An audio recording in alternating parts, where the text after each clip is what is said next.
அரசியல் கட்சிகள் கொடிக்கம்பங்களை நிறுவுவது, கொடியேற்றுவது என்பது இந்தியா முழுவதும் நடைமுறையில் இருக்கிற ஒரு ஜனநாயக உரிமை.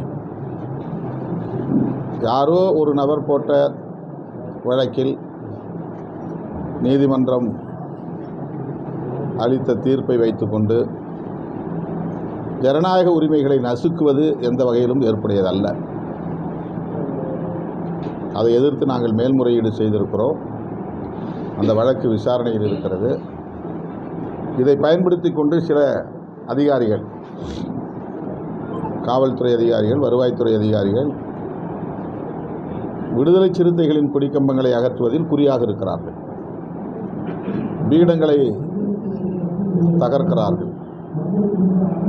ஏற்கனவே இதுபோன்ற தீர்ப்பு வராத காலத்திலேயே விடுதலை சிறுத்தைகள் கொடியேற்றினால் சட்டம் ஒழுங்கு பிரச்சனை வரும் என்று அவர்களாகவே ஒரு முடிவு செய்து கொண்டு நெருக்கடிகளை கொடுத்தார்கள், வழக்குகளை போட்டார்கள், கொடிக்கம்பங்களை எல்லாம் பிடுங்கி எறிந்தார்கள்.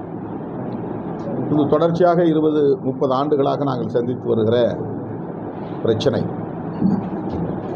இப்போது இந்த தீர்ப்பை ஒரு சாக்காக வைத்துக்கொண்டு சாதிய நஞ்சு படைத்த, சாதிய உள்ளம் படைத்த சில அதிகாரிகள் வேக வேகமாக இந்த நடவடிக்கைகளில் ஈடுபடுகிறார்கள். அப்படித்தான் சிதம்பரம் பகுதியில் இருக்கிற ஒருவர் அத்தகைய ஒரு நபராக தென்படுகிறார். அவ்வளவு ஆர்வம் காட்டுகிறார்.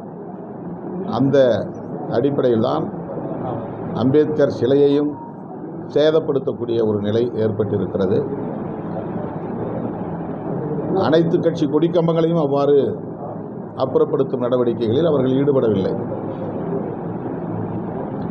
இது ஒரு சார்பான நடவடிக்கை, சாதி அடிப்படையில் மேற்கொள்ளப்படுகிற நடவடிக்கை, தீர்ப்பை காரணமாக வைத்துக்கொண்டு செய்கிறார்கள்.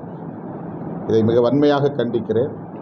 அந்த அதிகாரி தீர்ப்பை நடைமுறைப்படுத்துகிற ஒரு அதிகாரி என்று கருதாமல் சாதி அடிப்படையில் செயல்படுகிறவர் என்பதை அடையாளம் கண்டு அவர் மீது உரிய நடவடிக்கையை மேலதிகாரிகள் மேற்கொள்ள வேண்டும் என்று நான் வலியுறுத்துகிறேன். கம்யூனிஸ்ட் கட்சிகள் என்று சொல்வதை விட மார்க்சிஸ்ட் கம்யூனிஸ்ட் கட்சி அந்த கருத்தை சொல்லியிருக்கிறது.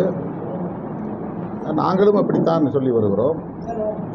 கூட்டணியில் இடம்பெற்றுள்ள கட்சிகள் கூடுதலாக தொகுதிகளை கேட்போம் என்று நீங்கள் கேட்கிற கேள்விக்கு நாங்கள் பதில் சொல்லுகிறோம்.